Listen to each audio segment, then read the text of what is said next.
Hi, everybody, and welcome to today's LinkedIn Live. Today, we are here to talk about that thin line between performance management and surveillance. And with me to discuss this is Sharon O'Dea. I am super excited to have Sharon on today. She's an experienced digital strategist and the co-founder of Lethos Partners. And she has collaborated with many organizations on their communication, collaboration, and digital workplace technologies, including HSBC, Credit Suisse, Allen and Overy, Shell, et cetera, et cetera, et cetera. On top of that, she is also a speaker, an amazing writer. She has co-authored 2 books, and she is also a podcast host. So a quadruple threat, I think that makes you, Sharon. Is that right? I wear a lot of hats, literally and metaphorically. Exactly. So welcome to today's LinkedIn Live, Sharon. Thank you for having me. So I'm so happy we're here to talk about this topic. It's something that you and I have sort of discussed in passing. I think it came to the fore more recently with the New York Times article that was talking about employee performance monitoring. And I think that before we jump in, I think it might be a good idea to talk about how we're approaching this topic today. So when we talk about performance management and surveillance, what exactly are we talking about? So implicit in management is a degree of supervision. How do we remain accountable for what we do, for what our teams do? And as we move into remote working has opened up this debate on to what extent we can and should monitor what employees are doing. So the growing maturity and adoption, I guess, of digital workplace tools means that we can measure and monitor a lot more than we ever could in the past. Beyond, when you all worked in the office, it was when people came in and left. But now, actually, theoretically, so much more of what we do when we use tools like Teams or Slack or whatever is theoretically can be measured or monitored even. But then there's also, because of some of these debates that we seem to be having around are people who are working from home really delivering, there is a growing ecosystem of tools that more explicitly spy on what people are doing. So we've all read news stories around things like keystroke monitoring or taking screenshots or timing. I read one the other day about someone who bought something to make their mouse wiggle. There's a tool you can buy so that your green indicator light, presence indicator, stays green, so that people, which is very productive. Exactly. We can talk a little bit about perverse incentives later. But actually, so it's both, implicitly what can we do with the tool set that has become really commonplace and where we get work done today, and actually where we might more explicitly need to measure and monitor what people are doing at work as well. So you brought up an interesting point. And I think a big part of why we're having this conversation is the fact that there was this big push to remote work at the beginning of the pandemic, and managers panicked. Not just because we're in the middle of a global pandemic, but because they were so used to the management by walking around approach that when they could not visibly see what people were doing, they didn't know how else to actually see if people were getting work done. Can you talk about that a little bit? I guess so, because management at its most basic is the process of coordinating people and resources in pursuit of a goal, right? So implicit in that is planning, communication, organization, leadership, but also responsibility for and accountability for delivery. So supervision is part of that. We need to know what people are doing in order to coordinate it and to ensure that it's being done to the expected standard. And if it isn't, then we need to course correct. But there is that, if we don't have visibility of what people are doing, then we don't have the ability to do that. And in the kind of work that we do, for a lot of us, there aren't obvious outputs. So how do we have that knowledge and awareness of what people are doing? And there is that perhaps temptation to use kind of monitoring and measurement of kind of throughputs or activity as a kind of proxy for that kind of work. So as we moved into that kind of new world of work, there is that temptation to, how do we have that visibility? And do we need to? Or is actually that an indicator of a lack of trust that we're in this new way of working? Is this actually simply about trying to use technology to solve a more human problem about, workplace trust? Yeah, so I want to touch on trust in a moment, but I want to linger on this management piece, because when you think about the previous approach of walking around the office, of staring at people, unless you were full on over their shoulder, putting your face in your computer screen, you still didn't know exactly, like they could have been on YouTube half a minute earlier and then like switched over. Although I doubt they would, because who's doing that? But I mean, the chances, that's what people fear everybody's doing at home. Everybody fears that we're all at home on Netflix, eating bonbons, et cetera, et cetera.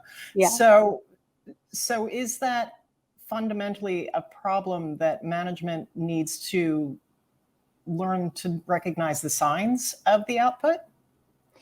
It's actually, when you think about it, it's a challenge that's existed at work for a long time. So if you work in, a lot of it is about the degree of agency you have at work. So if you've worked in a call center, you were being watched to that degree.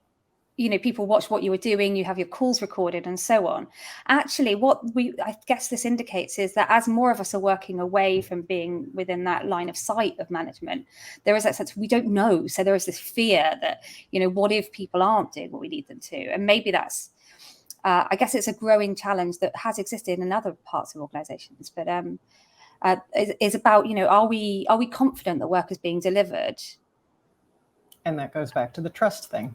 Yeah. So actually, I guess some of that is about, we're so used to just sort of seeing what people are doing, but actually, if we don't focus so much on monitoring and measuring, but actually, if people are working out loud, you do have that level of visibility. So there may be a cultural thing here about, because we don't have, there might be other ways to make our work visible that don't require this kind of level of surveillance that starts to be creepy and intrusive. Mm-hmm. There was a quote in the New York Times article that I mentioned earlier, which I loved. I wrote it down. You're supposed to be a trusted member of your team, but there was never any trust that you were working for the team. And I think that's an interesting quote. Yeah. I think that it's an expectation of the employee to trust that the management has their best interests in heart. But at the same time, they're not having that trust reciprocated. Exactly. So if you do need to entrust and empower your team to deliver, and then it's really about just spotting problems. I mean, that's not to say that there aren't occasions on which this kind of thing may be needed. Mm-hmm. There is, if you start from the position of zero trust, then focusing on a technology to solve that problem, I think is perhaps approaching it the wrong way. But we do need to have these much more mature discussions as organizations and as leaders in the IT space about when and where this is appropriate, right? Yeah, and I go back to your example that you started the conversation with, of the app that would make your mouse look like it was wiggling to make it look. If people are devoting that much time in creating, these solutions that they could otherwise be doing, just doing their work and focusing, wouldn't that be a much more productive use of time? Absolutely. So, and it actually raises a really interesting point around, if we are going to use these proxy measures for productivity, we do run the risk potentially of incentivizing weird behaviors. So as an example, some of those productivity reports will share metrics like the number of emails sent. Number of emails sent does not mean quality work was delivered. So I could potentially be incentivized to send you 5 one-line emails because that is regarded as more productive. I wish you would, sending Sharon. you one well-crafted one that gives you the information you need. Mm-hmm. It actually can be the opposite of productive if we incentivize the wrong behaviors through that kind. And that exactly, you kind of encourage people to potentially work in unproductive ways or spend their time wiggling their mouse. Yeah, you're making me think of, I believe it was Zappos or one of them, who figured out that at one point they had been incentivizing their customer service people to stay on the phone shorter.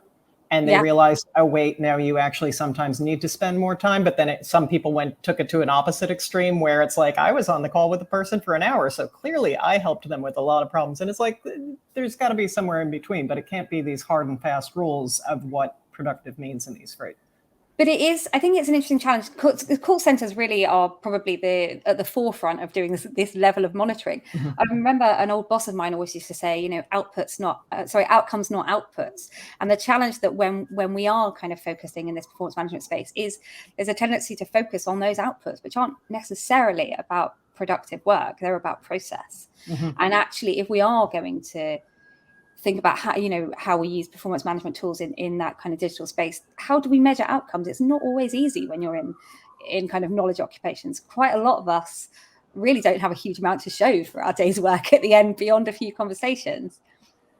And that's, I think, part of the reason that there's so much interest in this now is the fact that it had been very common in traditional blue collar work. So you would punch in, you would punch out, you had every call monitored, you had all of these things, but now it's kind of in the white collar work area. Yeah. And people are like, oh, hey, wait, this isn't supposed to happen in my area. That's what's really interesting, because traditionally, as you say, there's been this divide that there's work that is highly supervised and then there's work that isn't. But actually, as all of our work moves online, it kind of is supervised. Whether we use that supervision is a big challenge. I think it's a conversation we need to have inside organizations, because so much of what you do is written down, it creates all sorts of metrics around it. There's data points around every conversation that we have. So all of that is reportable. And that brings more people into the scope of surveillance at work, which is a challenge potentially for lots of us. So I think we should probably talk about when this kind of monitoring, let's not use surveillance in this case, let's just say monitoring, when it actually can be used for good. Because again, I'm thinking of our lives as customers, where so much data is being collected all the time and we sort of take it for granted. And I think that there's a certain amount of lack of awareness that the same thing is happening in our work lives as well. So what kind of circumstances justify that kind of data collection and that kind of performance management, and what circumstances is it clearly just out of bounds? It's a tricky one, isn't it? And I think this is going to be such a consultant answer. It depends. There are so many variables here. Instinctively, I hate the idea of this, but I have to concede that there are circumstances in which it's kind of okay or appropriate. So I worked in banking for a long time, and I knew that working for a bank, all of my messages were automatically scanned for certain keywords. And in other organizations, your conversations that you do on, say, Messenger or Teams will be scanned for things like anti-competitive behavior. And that's probably appropriate in the regulatory environment. And they may have to do that. As I said, call center staff are used to having that level of recording. But it does mean if people were to have a conversation at work that was inappropriate, perhaps it was offensive or discriminatory or something, that actually brings it into the scope of discovery, where it's to come to, say, an employment law case. Now, obviously, that's awkward for the organization involved if that conversation is recorded. But the fact is, people shouldn't be having conversations like that at work. And is there something to be said for bringing it to light if that kind of thing happens? So we talk about your call is recorded for quality and training purposes. Maybe all of our calls are recorded for quality and training purposes. There does bring that challenge there. I think it's also one of the other questions that comes about. I don't know if you've had this over in the US, but certainly in the UK, there's been a lot of debate around public sector workers and the need to kind of force them back to the office. And a lot of that is about reassuring the public that their tax dollars, as it were, are being appropriately spent. The public want to know that people are, working that they're paying for. So arguably, is there a case there for saying that we need a little bit more explicit measurement that work is being done, if only to provide that reassurance? That sounds like the latter example you sounds more performative, however, but I want to just jump in here for a second for anybody who is joining us late. This is Sharon O'Dea. She is the co-founder of Lethos Partners, and she is here to talk about that thin line between performance management and surveillance.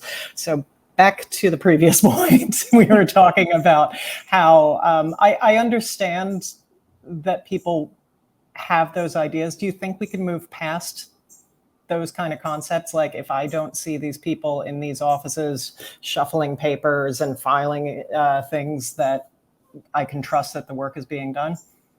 I think we're going back to the question of trust here, aren't we? That actually it's fundamentally, we're trying to use technology to solve an absence of trust. If that trust exists, you don't need to measure it in the same kind of way. And this is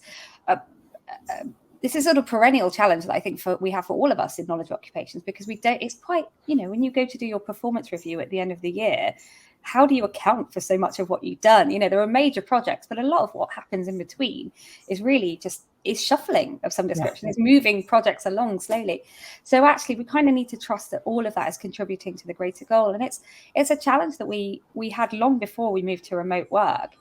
So are we talking here about the need to build those trust cultures rather than relying on these on technology to fill that gap. Mm-hmm. This is a topic that comes up frequently in the workplace, which is the throwing the technology at the base fundamentally human tool. Do you think that it's just the easy solution in some cases? And what are the risks of potentially going this route? What are the risks to the company culture? What are the risks to just general morale? Oh, absolutely. So in this, new world of work, particularly as you talked about, that in the early days of the pandemic where people were panicking a little bit, there was an emergence. I mean, they've been around for quite a long time, but there's been a huge growth in the more explicit employee monitoring software. I read something on the BBC News a few weeks ago about exactly that, that someone's manager had introduced tools that do things like take screenshots while you're working, or even worse, take photos of you in your own home. And that's where we start to cross that line, where it very much for me falls into what we would consider surveillance. And to the point around what was appropriate earlier, a lot of these things are not necessarily legal in many markets. There is a different appetite for what is acceptable in certainly here in Europe. So I live here in the Netherlands. We're quite big on privacy in this part of the world. What was I saying? Sorry. So actually, there's this ecosystem of tools that are introduced to do exactly that. That beyond simply measuring what you're doing, but moving straight into spyware, indicating that absence of trust. So I think there's a real challenge that we have to have a conversation about: is that appropriate and why? And it's interesting though, because I mean, fundamentally, if you are working in a workplace that operates without a base level of trust, your performance is going to suffer. Absolutely. And I think we've seen some examples of that, that where this has been introduced, it necessarily chips away at employee engagement. So I know of, this is pre-pandemic, but a vendor that I've worked with in the past, they were bought out by another firm, moved all of their staff to home working, and introduced that level of spyware. And the reality is, as I understand it, it's something like 90% of their staff left in the following couple of years. Oh, wow. So it has that real effect on, if you tell people you don't trust them, but also the degree of discomfort that might introduce when we start to think, well, to what degree would people be comfortable with that level of intrusion? I certainly wouldn't be if an employer were to introduce that. Yeah.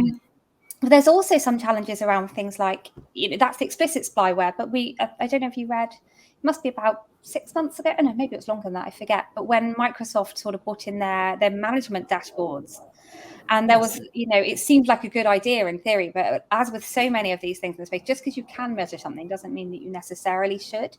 Yeah. So those manager level dashboards actually become quite intrusive, and it potentially can lead to quite discriminatory behaviors. So I actually want to throw out some statistics that I pulled to speak to your level of acceptability in the United States as far as this implicit or explicit spyware. The demand has remained steady. It's been up 58% since the beginning of the pandemic. Yeah. The first spike was in March 2020, but the most recent spike was in January 2022. So interesting. Yeah, it's been on a steady rise since March of 2020. But the most recent where it was like, woo, was January 2022, which you think about what was happening then. Everybody had their return to office plans yet again. It's part 5 or whatever it was at that point. And then they had to roll it back again. Omicron came in. And so all of a sudden it was this panic mode. And I looked at those statistics and I'm just like, you've gotten through this far. Why are you suddenly introducing it now? And you're saying that on your behalf, you're from the UK originally, you're doing this in the Netherlands. There is just a common lack of acceptance of this kind of surveillance, but there's also regulatory things in action that prevent certain things. So can you talk to that difference between here and there? It varies from market to market, but certainly in somewhere like Germany, that would be, you tend to have all this sort of thing agreed with what they call works councils. And because obviously with the history of countries in this part of the world generally not being particularly keen on high levels of that of intrusion into people's private lives. So it would be considered culturally inappropriate, but certainly in terms of labor relations and employment relations would be a huge no-no. So when you're working in international organizations, there's going to be some significant challenges to introducing that level of intrusion, and certainly unlikely to be popular with the workforce. So when we think about some of the other measurement tools, and you brought up the example of Microsoft, and people like analytics are part and parcel of every aspect of almost every job now. We are tracking, just in many cases, to improve performance, be it what I use to improve performance of articles on the site, or what people are looking at to see the general interactions between employees. So how do we walk this tightrope? How do we, aside from not going down the path of the explicit surveillance, how do you use those tools in a respectful way? Is it about transparency? It feels like it would be to me that, we all know, as consumers, we have the sense of like, I know I'm being tracked all over the web, but actually it's having that level of awareness of what data is being collected, why, what it's used for, and where possible, having degrees of control over it.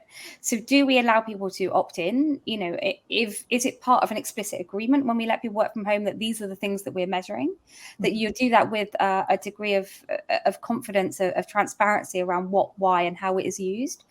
So I think there's some of the challenges there, that this starts to cross over a little bit around how algorithms are used in kind of HR analytics to identify underperformers. We don't want to get to the stage that you're so implicitly measured and then can be fired on the basis of an algorithm. Actually, this needs to be about empowering managers to have conversation. So on the one hand, going back to the points that we made at the beginning, we know that managers need to have that level of visibility about the work being done. So we need to have the conversation around how we make it visible. So either we need to opt into working out loud, which takes additional work on behalf of everyone involved, or we agree as part of our either contract of employment or a conversation or an agreement as a team about what we measure, why we measure it, and how that is used. Is data aggregated at a team level, or actually having to have more of a mature discussion about what's appropriate. Yeah, I think you said something that was telling there, which is they need the data to make decisions, but the data itself doesn't make the decisions. Exactly that. So they have these conversations, they have this transparency with their employees that, yes, we are going to be checking this, this, and this. They talk about, they inform them of platforms that perhaps people are unaware of, do have a certain level of access for admins that people may not be aware of, and we can touch on that in a minute. But at the end of the day, the information that they gather is only one data point. It's only one part of making a decision rather than the end all be all. Exactly that. It's about we can use these tools really effectively to give managers the insight they need, the confidence they need to be able to say, well, my team are performing, we are delivering to the expected standard, I do have visibility of what's being done, and the extent to which we are making progress towards our end goals. But ultimately, we have to empower managers and enable managers to make decisions using that data, but not solely based on it, but also to give people visibility about, I think, like so many of these things, in particularly March 2020, we sent everyone home with this new tool set. Everyone started using it. We've fallen into these new habits, but we've not really, we haven't formally established processes or practices around so many of them. So I think many people have moved their work into things like Teams or Slack or whatever it might be, without necessarily working through some of the implications of that from a policy perspective, from question of things like performance management, that actually we almost need to rewind a little bit and establish, as part of our ways of working, we use these. This is how we're going to check that we're, and if we need to intervene, course correct, whatever it might be, this is how we measure it, and this is how we're all confident that it's being done. But that needs to be a transparent and mature conversation rather than something we perhaps just fell into out of necessity, 2 years ago. Yeah, I think that's a great point, because we did well, many companies did. You have been working remotely, I believe, for a while. I've been working remotely for a while. But for a lot of companies, this was a very sudden move. Absolutely. And it was one that they handled amazingly well, considering the fact, but without actually having these full processes thought out. And as they continue to allow these workers to work from home, it's this time to take the step back and reassess, which I don't think that we really had seen happen yet. Would you say? No, and actually, to your point around this spike in early 2022, was that round about the time that everyone sort of finally admitted that we're not going back, this is a long-term thing, it's been going on for 2 years now, we need to put in our long-term plan for this. And as part of their long-term plan, that's where for some organizations that might involve more explicit monitoring bordering on surveillance. For others, it's about okay, well, we're going to move to hybrid being our primary way of working. But if we are committing to these being permanent changes to the way that we work in whatever format it might be, yes, we do need to think about that as part of the mix of processes, of policies that we establish in order to make that work effectively. Yeah, I'm going to have to double check the dates now that you say that, as far as people accepting, because I think there's quite a few who are still in denial. Apple. Yeah, but that is a good point. So I'm going to actually look that data point up. So I'm going to raise this point, and you're going to laugh, but quiet quitting. Yeah.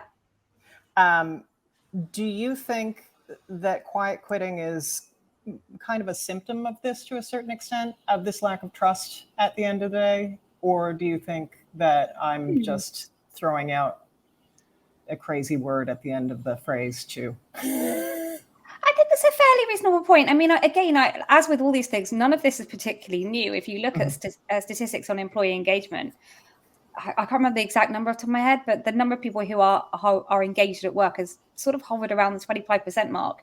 And it hasn't actually changed, particularly pre and post pandemic.